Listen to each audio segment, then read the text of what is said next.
తిరిగి BC news కి స్వాగతం.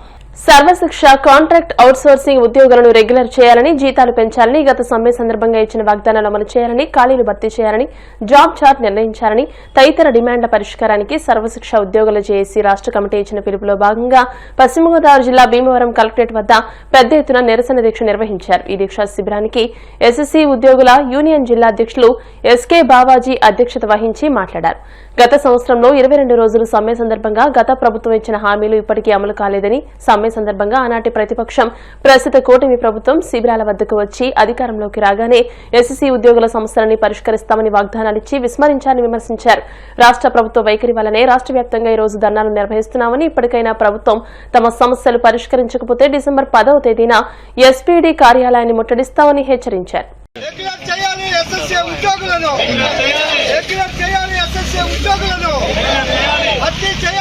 మేము గత 20 సంవత్సరాలుగా సమగ్ర శిక్షలో ఉద్యోగం చేస్తూ ఉన్నాము. కానీ దశాబ్ద కాలం నుంచి పనిచేస్తున్నా కూడా మాకు ఏ విధమైనటువంటి శాలరీ పెంచడం కానీ, మాకు సరైన బెనిఫిట్స్ ఇవ్వటం కానీ ఏం చేయట్లేదు. దానికి సంబంధించి మా జీవన విధానం చాలా దుర్భరంగా ఉంటుంది. మా పిల్లలను చదివించుకోవాలన్నా, మా కుటుంబాలు పోషించుకోవాలన్నా మీరు ఇచ్చే అరకొర జీతాలతో మేము చాలా ఇబ్బందులు ఫేస్ చేస్తున్నాం. కానీ పని విషయంలో మట్టికి మమ్మల్ని పూర్తిగా రాత్రి పగలని లేకుండా మమ్మల్ని ఉపయోగించుకుంటున్నారు. ఒక సామాన్య కూలీ బయటికి వెళ్ళి వర్క్ చేస్తే అతనికి కూడా ఒక టైం పీరియడ్ అంటూ ఉంటుంది.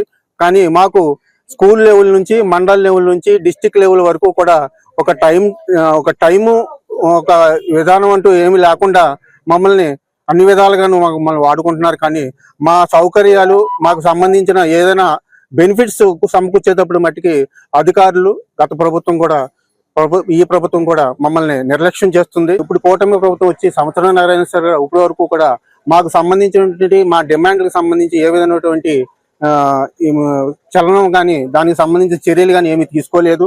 మా యొక్క న్యాయమైన డిమాండ్లు తీరే వరకు కూడా మేము వచ్చే డిసెంబర్ నెలలో చెలో ఎస్పీడీ ముట్టడికి, ఆ తర్వాత ప్రణాళికాబద్ధంగా సమ్మె చేయడానికి మేము మా స్టేట్ జేఏసీ ఇచ్చిన ప్రణాళిక ప్రకారం మేము ముందుకెళ్ళడానికి మేము రెడీగా ఉన్నాం. మా మహిళలందరికీ చైల్డ్ కేర్ లీవ్స్ మెయిన్ గా కోరుకుంటున్నామండి. ఎందుకంటే మహిళలందరూ ఎన్నో వ్యయ ప్రయాసాలు కోరికి ఎంఆర్ వర్క్ చేస్తూ ఉన్నారు. వాళ్ళకి సంబంధించి ఇంటి బాధ్యతలు నెరవేర్చుకుని, మరియు కార్యాలయంలో ఉన్నటువంటి వాళ్ళకి సంబంధించిన ఉద్యోగ బాధ్యతలు కూడా నెరవేర్చుకుంటున్నారు. ఒకవేళ గనక లేడీస్ ఇంట్లో సిక్ అయి ఉంటే గనక వాళ్ళ ఇంట్లో పరిస్థితులు కుంటుపడుతున్నాయి, అలాగే ఆఫీస్ లో పరిస్థితులు కూడా కుంటుపడుతున్నాయి. అటువంటి పరిస్థితుల్లో మహిళలందరూ కూడా 2 రకాలుగాను మానసికంగా ఆందోళన చెందుతున్నారు. ఒక రకంగా ఆర్థికంగా, ఒక రకంగా మానసికంగా కూడా ఒత్తిడికి లోనవుతున్నారు.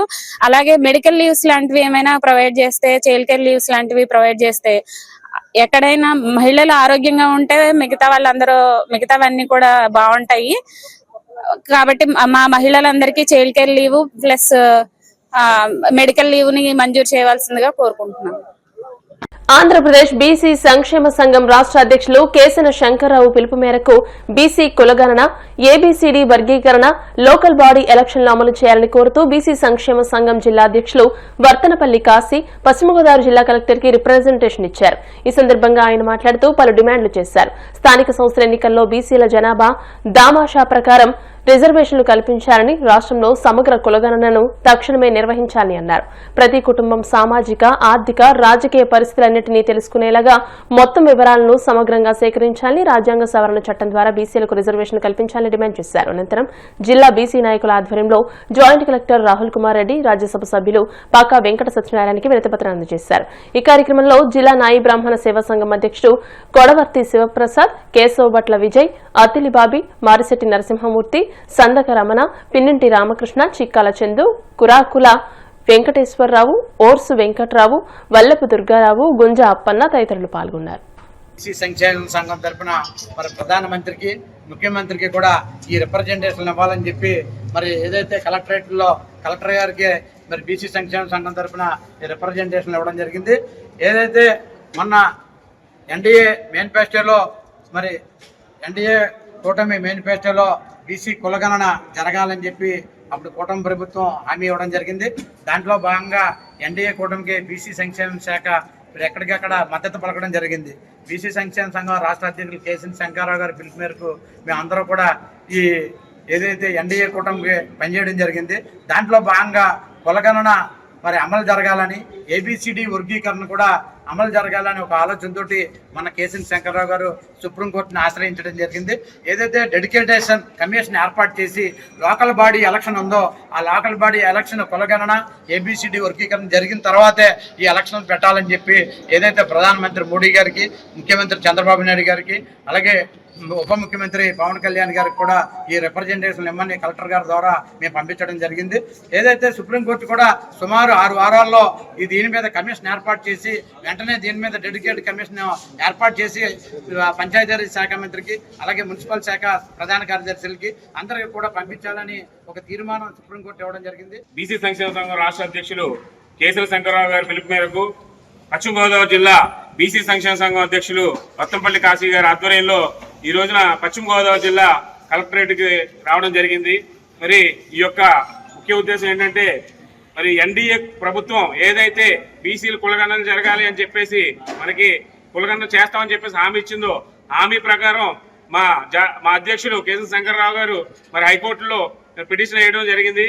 మరి దాన్ని కూడా మరి ఆ తీర్పు ప్రకారం మహారాష్ట్రలో మరి ఆ యొక్క బీసీ కులగణన జరిపే విధంగా అమలు చేయడం జరుగుతుంది. అదేవిధంగా ఇక్కడ ఆంధ్రప్రదేశ్లో కూడా బీసీ కులగణన జరిపి ఏబిసిడి వర్గీకరణ ద్వారా మాకు రావాల్సిన ఫలాలు అందే విధంగా చేస్తారని చెప్పేసి ఈ రాజకీయ పార్టీలు అన్నింటినీ కూడా కోరుకుంటూ, కులగణన ఏదైతే జరిగిన తర్వాతే జరిపించాలని గవర్నమెంట్ ఈ ప్రస్తుతం ప్రభుత్వాన్ని కోరడం జరుగుతుంది. తెలుగు 2 రాష్ట్రాల్లో ఉన్న బీసీ సంఘ నాయకులు ఈ రోజున ప్రతి జిల్లా కలెక్టరేట్లో మెమోరాండం అందజేయడం జరిగింది.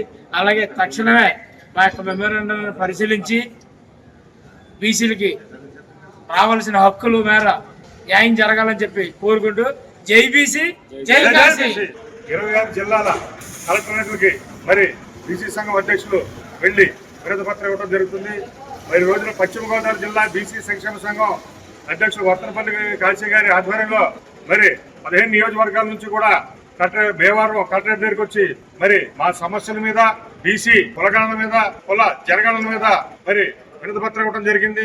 ఏదైనా సరే కేంద్ర రాష్ట్ర ప్రభుత్వాలు ఇప్పటికైనా సరే మరి బీసీలను గుర్తించి 34 రిజర్వేషన్ అమలు చేసే దిశగా మరి ముందుకు వెళ్లాలని చెప్పి కోరుకుంటా ఉన్నాం.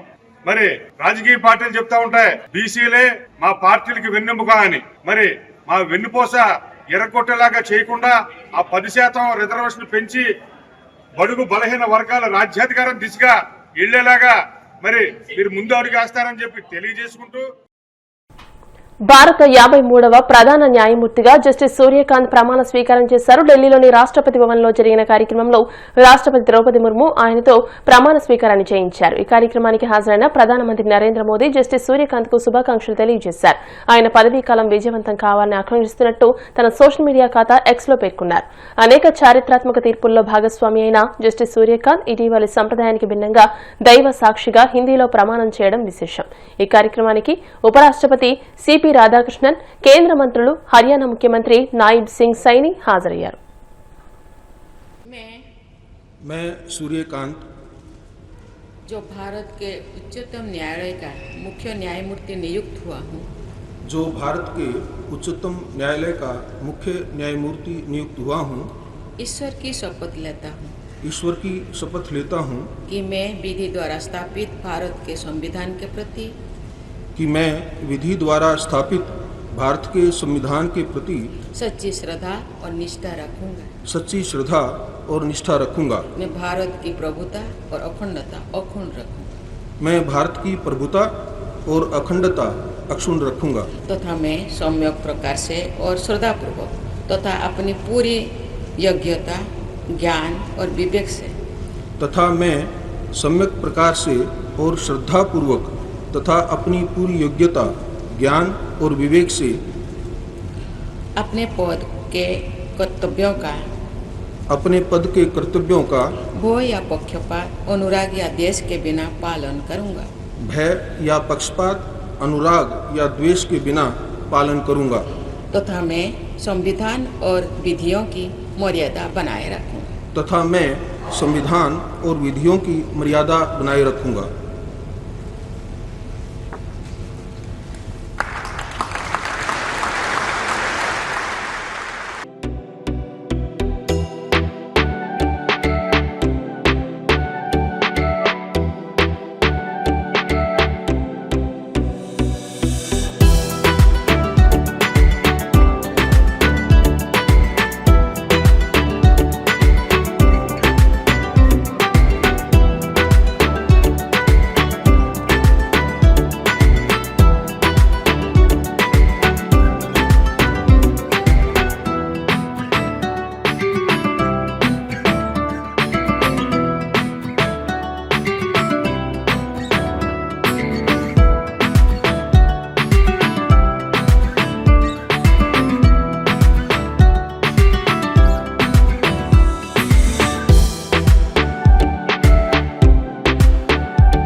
వార్తను ముగించే ముందు ముఖ్యాంశాలు మరోసారి. ఏలూరు జిల్లాలో డిప్యూటీ సీఎం పవన్ కళ్యాణ్ సుడిగాలి పర్యటన, ఐఎస్ జగన్నాథపురంలో ఇటీవలే నిర్మించిన మ్యాజిక్ డ్రైన్ వ్యవస్థ పరిశీలన. శెట్టి బలిజలకు ఎవరేం చేశారో కుల పెద్దలు మీడియా సమక్షంలో చర్చకు సిద్దమా? మంత్రి సుభాష్ కు సవాల్ విసిరిన మాజీ మంత్రి చెల్లుబోయిన వేణుగోపాలకృష్ణ. ప్రజా సమస్యల పరిష్కార వేదికలో అందిన అర్జీలను త్వరితగతిన పరిష్కరించండి, అధికారులకు కాకినాడ జిల్లా కలెక్టర్ షణ్మోహన్ ఆదేశాలు.